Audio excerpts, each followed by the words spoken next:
Hello, it's Alan here again from ABTS Training Services, London, England. And on this short video, we're going to talk about Incoterms 2020. I've been asked several times to do a short video of an overview of Incoterms 2020. I've been asked, what is it? What's it all about? Why do we need them? So I thought, well, okay, this is it. Let's do a short video and explain to you the major aspects of Incoterms 2020. Let's start off with a bit of history. Incoterms 2020 came into existence way back in 1936. That's when they started first. That's the first time they were codified. What I mean by that is prior to 1936, a definition such as FOB, CFR, CIF, the definition and the responsibility of the buyer and the seller was up for grabs. In fact, some countries had their own definition of the buyer and seller's responsibilities, and companies within countries had their own definition of the buyer and seller's responsibility under FOB, let's say. So instead of a meeting of minds like this, we had dislodged minds like this. And it was all up in the air. Ooh, you know, I mean this, you mean that, I mean this, you mean that by FOB. So 1936, the International Chamber of Commerce was requested, can you codify all these terms of delivery? Codify to you and I, put in a book read by all, and I emphasize that, all international importers and exporters, and some domestic, believe it or not. So now, when you talk about FOB, it's not that country's definition of FOB or this country's definition of FOB. It's what it says in the book. That's what I mean by it was codified. Okay, so we know the reason. Excuse me, please. We know the reason now why we have Incoterms. And as trade developed and changed during those years from 1936 up to today, 2021, methods of transport changed. Like we had in the early 70s, containerization. So you had a change in Incoterms to accommodate containerization. So they've progressed over the years, and wham bam, here we go, we're in Incoterms 2020. For useless information, the last one was Incoterms 2010 from memory, the one before that. So we're in 2020. Okay, so now we know when it started off. We know the history of Incoterms. It doesn't tell us much really, does it? It's so let's delve in a little bit more. In Incoterms, in the book, Incoterms, you have 11 terms of delivery. I'm not going to go through them all, but you have 11 terms of delivery. Each term has 9 articles. And the 9 articles are what the buyer's responsibility and the seller's responsibility. And you have that shown, don't know whether you can actually read it, but you have here the seller's responsibility, the buyer's responsibility, and it goes down, and it gives you a list. And it tells you, if you're trading under Incoterms 2020 and you're the seller, these are your responsibilities. And they're codified. They're in a book. You don't have to use your brain. You just read the book. And it says, hey, you're shipping FOB. As a seller, here's your responsibilities. A, you're receiving on FOB. As a buyer, here's your responsibilities. End of story. End of story. So it is a very consoling guide, because if when you're quoting a term of delivery,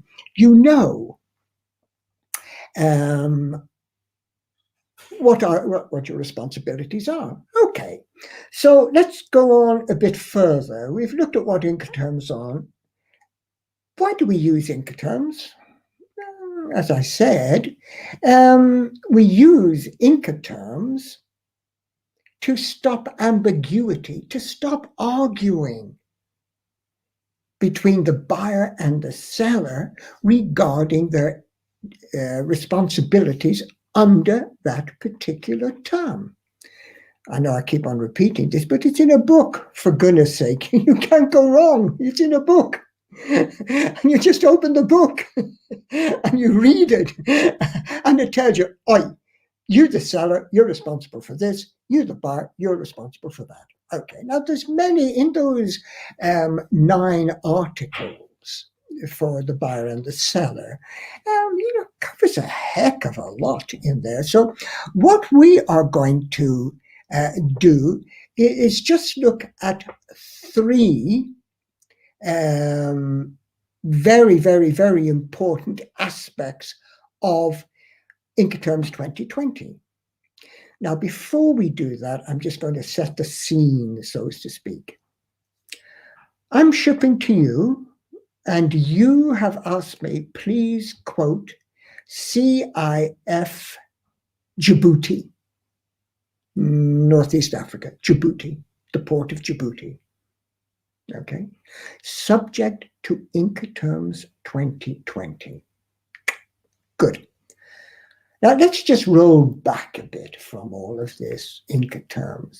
Let me just pose 3 questions to you, the viewer. If I say to you, CIF Djibouti, £20,000 sterling, what are you getting for that?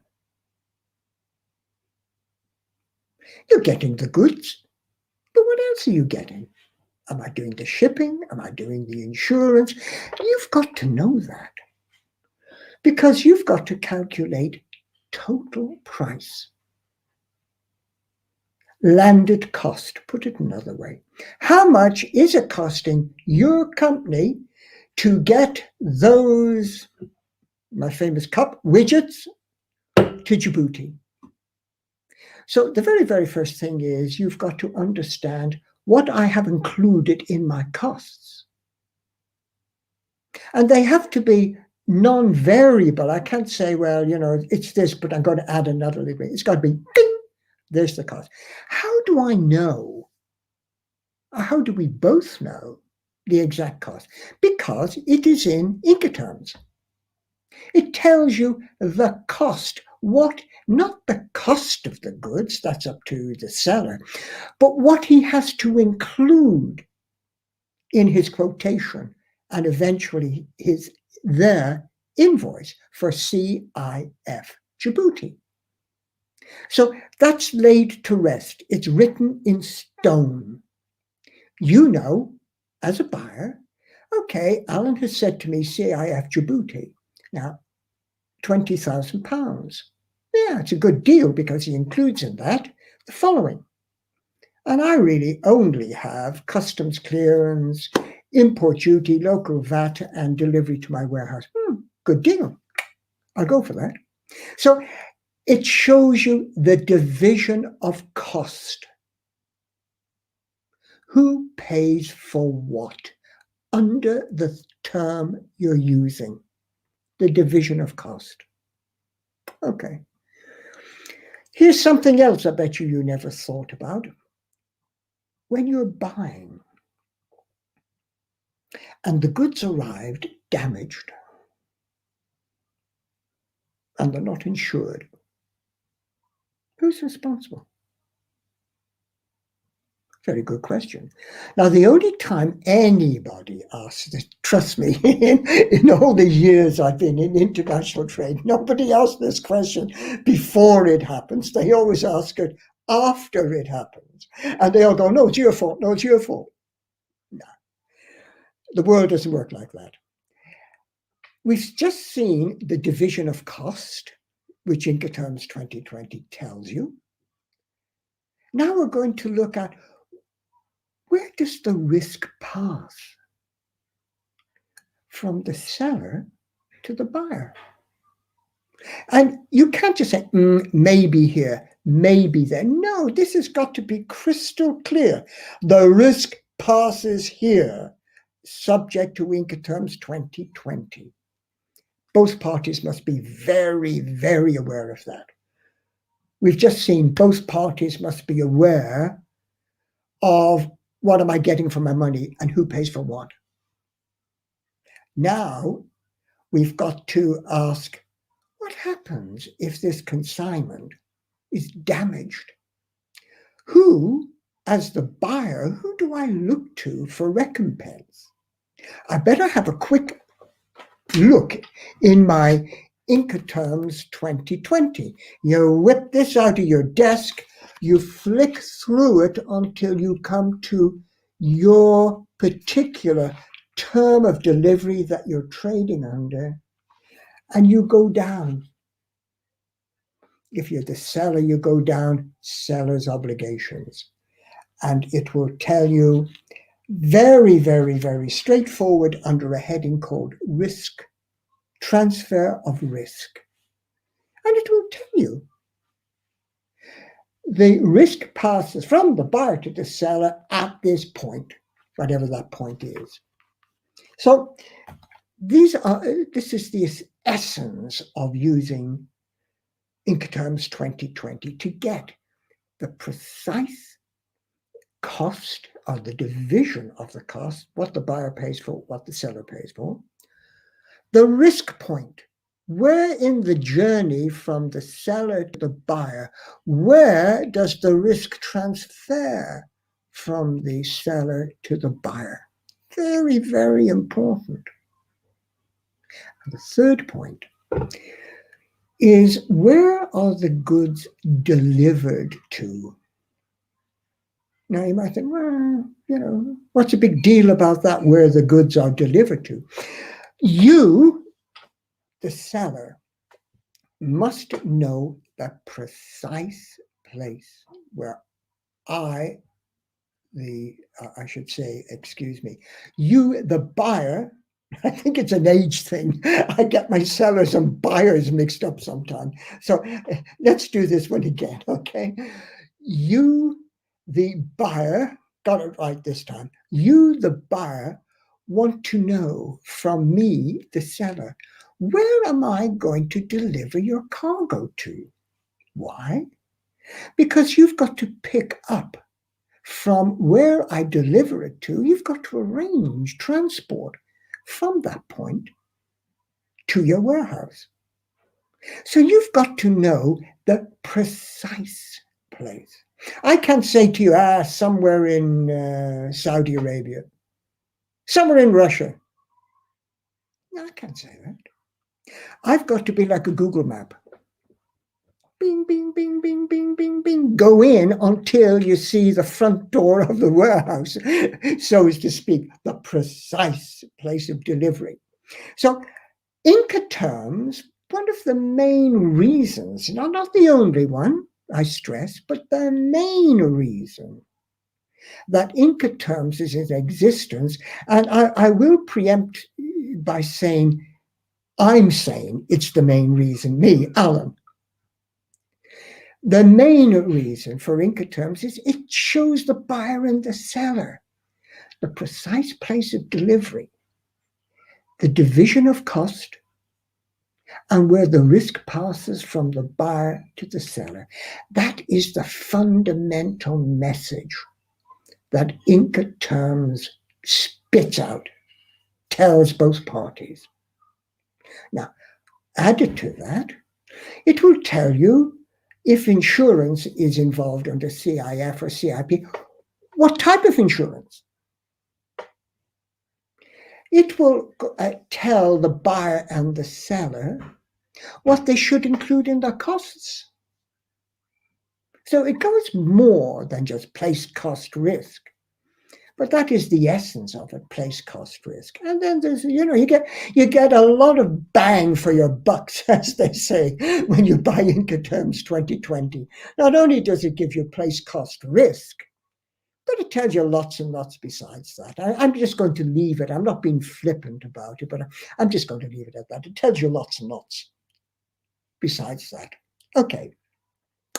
Now, what I'm going to do is I'm going to more or less wind down, and I'm going to use a few examples of place cost and risk under a few terms. And I've just picked them out. And you can see there CPT, CFR, CIF. And we're just going to start off with CPT.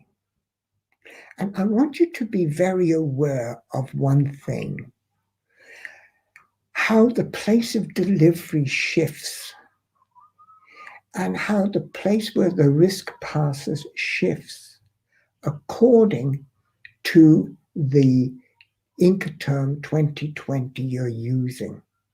Watch it.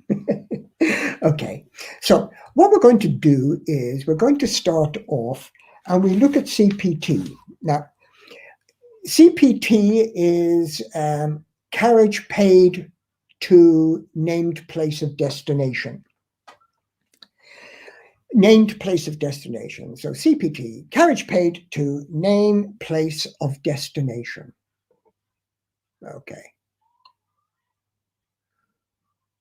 Where is the delivery point? Name place of destination. I'm sitting here in my front room in London, in the UK, and I'm shipping goods to you, and let's just say the port of Jeddah to Saudi Arabia. And I have quoted you, and you've accepted CPT Jeddah. Okay, the city of Jeddah, CPT Jeddah.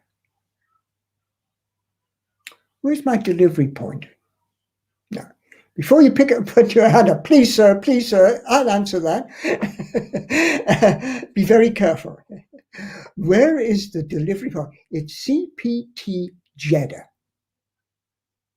Okay, carriage paid to Jeddah. Okay, and the question is, where do I have to deliver the goods under CPT Incoterms 2020? Now, I know you all can't wait. You're all screaming at me. Those who haven't read their Incoterms, you're all screaming at me. Please, Alan, please let me answer. It's obviously Jeddah, isn't it? And I go, wrong. Totally, utterly wrong. The delivery point was when we passed it over to the first carrier. That could be in a trucking company that called into my warehouse in England. Beware when you're using Incoterms. Know what you're letting yourself in for. This is the message, the scary message I'm giving you. Okay, CPT Jeddah. Where does the risk pass? From me, the seller, to you, the buyer. Where does it pass? It's going to Jeddah. Where does the risk pass? Please, Alan, please, I can answer you that one. It's Jeddah. Wrong again. The risk passed when I handed it over to the first carrier. Right? First carrier. So unless you insure them and damage happened after I handed them over to the first carrier, that's your problem, not my problem. Okay? And you can argue, as we say, till the cows come home. You can argue. All I do is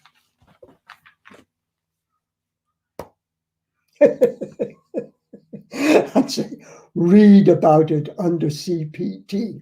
End of story.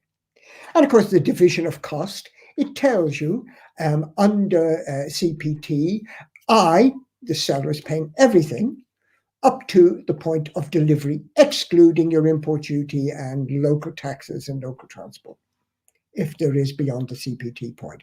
Okay.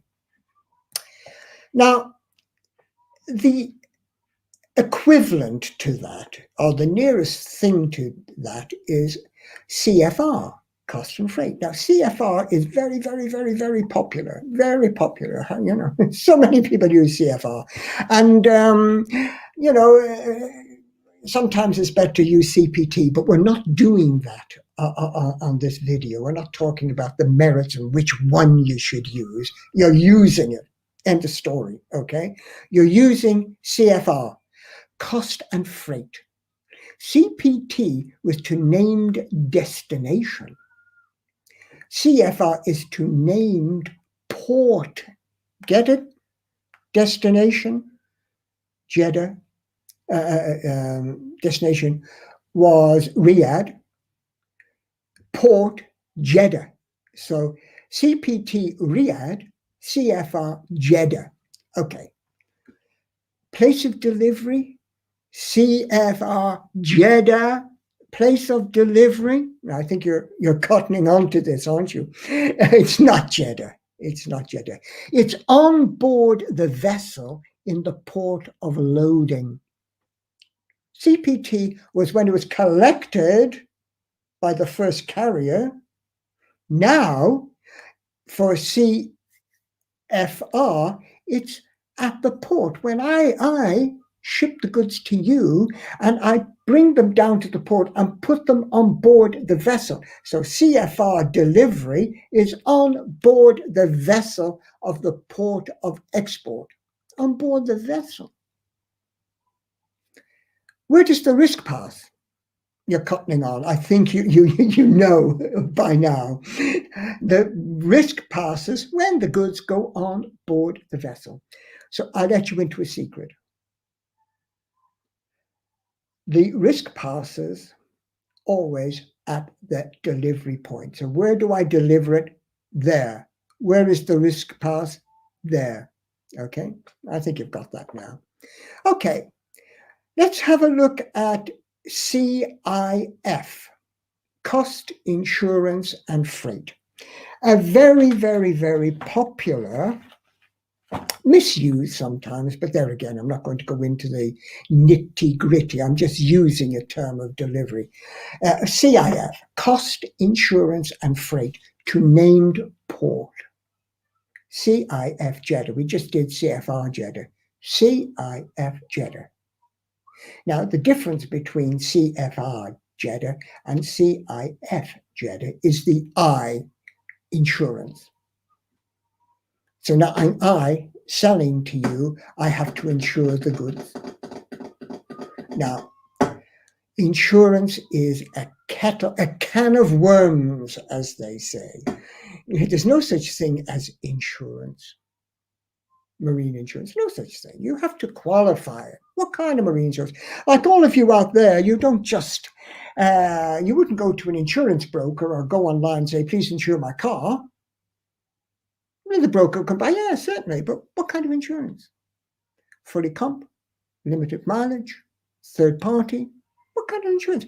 Same with marine insurance. No such thing as marine insurance. It's different degrees of cover. Pucker, best cover, and miserable cover. So, you know, you have to know those things. So CIF is cost, insurance, and freight. I've got to insure your goods. But our friend, Incoterms 2020, tells me I have only to insure under Institute Clause C. I'm sure thousands of insurance brokers would kill me if I said this, but it's kind of Mickey Mouse rubbishy insurance. Generally speaking, that's all you're getting under CIF. Okay, so under CIF, where do I deliver to? On board the vessel. Just like CFR, on board the vessel. Now, I'm not going to ask you the question, where do I where does the risk pass? Because, you know already what I'm going to say. On board the vessel. And what's the costs? Well, they'll show you in here, but I'll just synopsize it. The costs are everything to get it to the port of Jeddah, including insurance premium for Institute Clause C, rubbishing Mickey Mouse insurance. My words. Okay. So why do you use, coming back full circle, when the question was asked me, Alan, can you talk about Incoterms and why the heck we use them? We use them. So they are a codified set of rules that everybody uses. Now, there's a massive difference between CIF Jeddah and CIF Jeddah subject to Incoterms 20. Can you spot the massive difference? The difference is CIF Jeddah, you're in Wild West land. You can make up your rules about place, cost, risk as you go along because there ain't no rules. But CIF Jeddah, subject to Incoterms 2020, is saying this CIF is subject to whatever it says in this book. See the difference? Okay. So just to put it all together, and before I go, Incoterms, as we saw, came out in 1936. It codifies, it puts down in stone, so to speak, the seller and the buyer's responsibility under place, cost, risk, and, as I said, many other items. Okay, but we're just concentrating on place, cost, risk.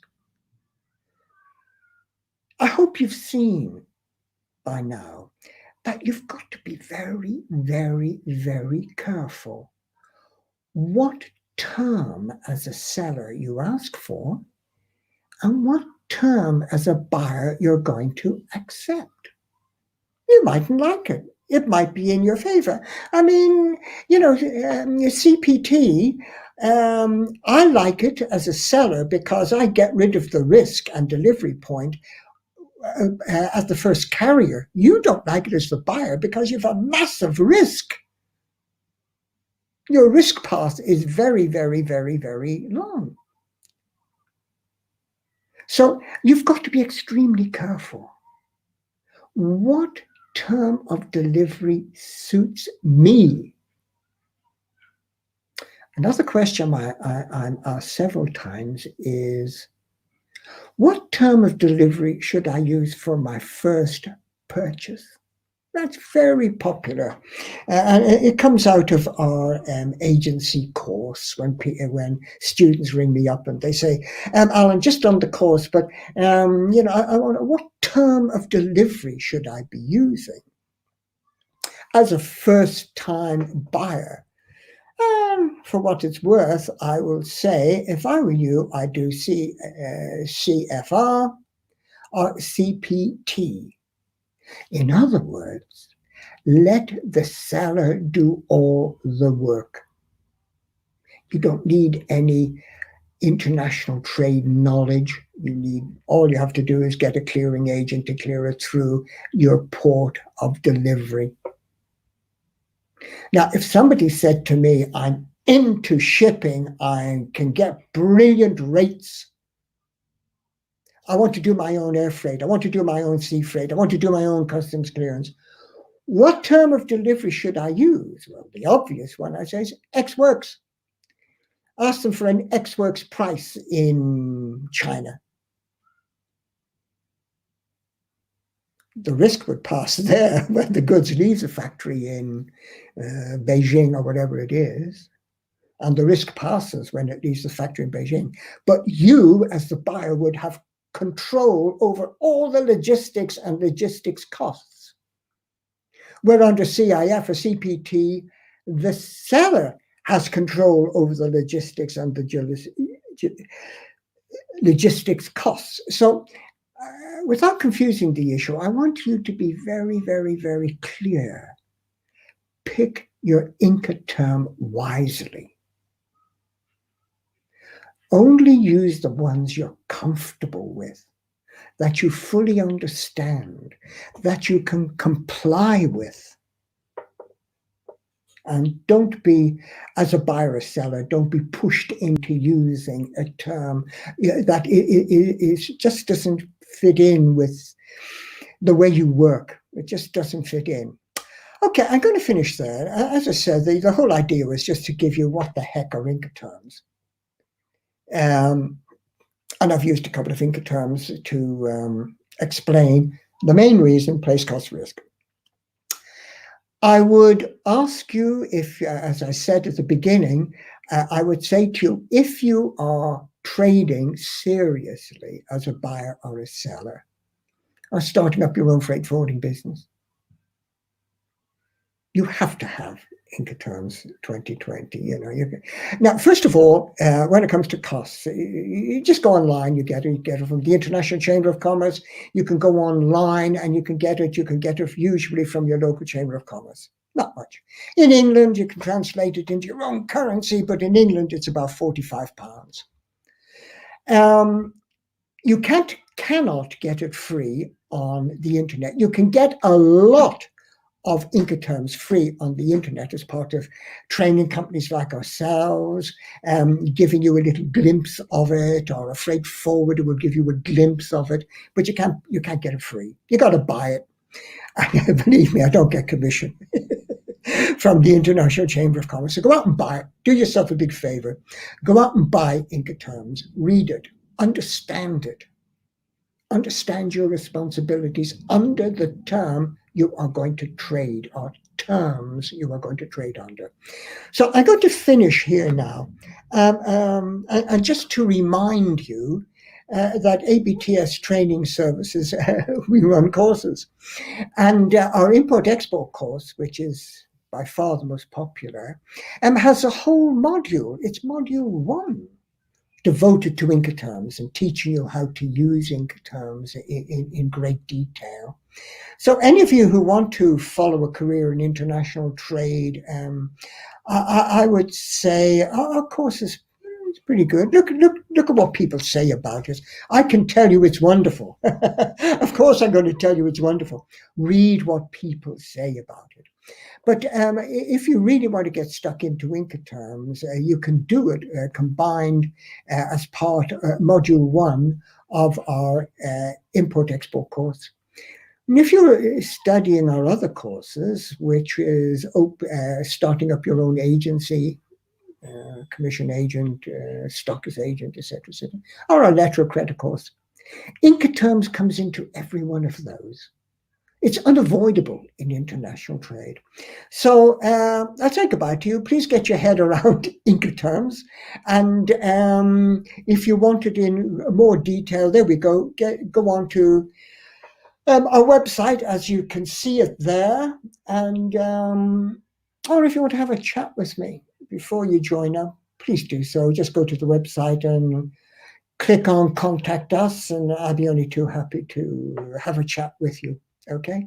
As usual, it's nice talking to you out there, all 4 of you, whatever there is out there. And till the next time, I'll say goodbye. But I emphasize again, if you have a request for a subject you'd like me to discuss here on YouTube, get onto our website, go to Contact Us and just say, hey, Alan, could you do something on bloop, whatever it is, and I'll do my honest best to fit it in. Okay, so cheers now from ABTS, and cheers from Alan in London. Bye now.